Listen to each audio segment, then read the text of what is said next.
We have the trains running this year. We didn't do it last year because we had some construction going on. Farm.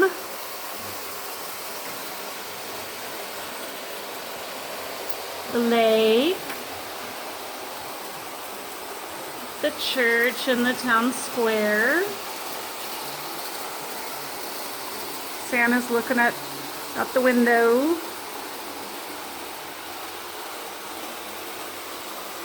The gas station. The neighborhood.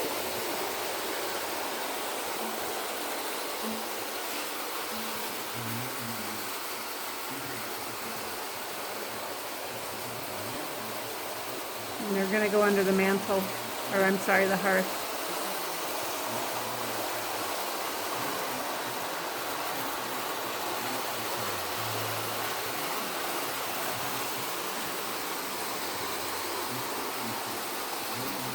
Merry Christmas, everybody.